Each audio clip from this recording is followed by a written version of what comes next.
घरवा में शिव चर्चा बलमुआया सोची करवाई घरवा में शिव चर्चा चुनमुनवा के गछल हसैया चुनमुनवा के गछल हसैया शिव गुरु चर्चा जी बलमुआया सोची सजनवाया सोची करवाई घरवा में शिव चर्चा बलमुआया सोची करवाई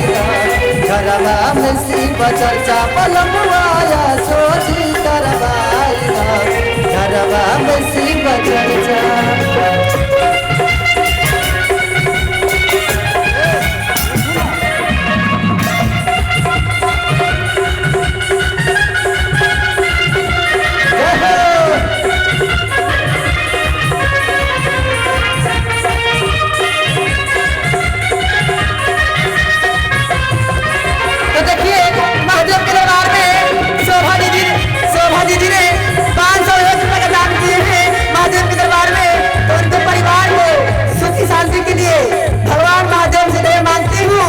करने के लिए बोलती हूँ तो प्रेम से सच्चे दरबार की पिछला सलवा कहीं के भगला या सो न जाए देवोजी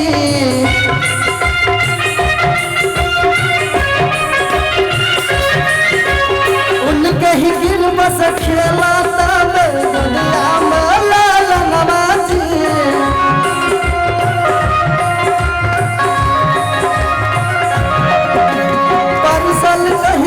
भगला सैया सो न जाए बाजी उनके ही गिर बस खेला तब गोदिया में लाल नवाजी धन्य हो जाए जिंदगी हमरो धन्य हो जाए जिंदगी हमरो ले हम चरण पठार बलमुआया सोची सजनवाया सोची करवाई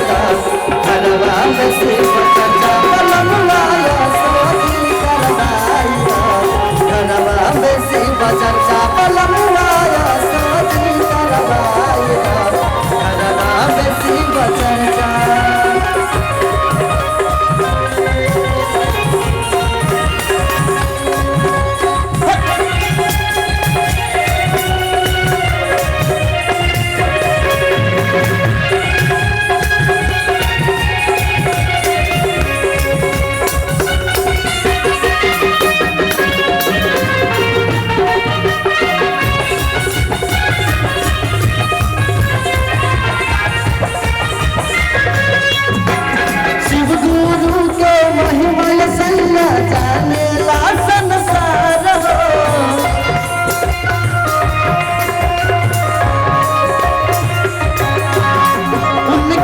खेला तब गोदिया में लाल नवाजी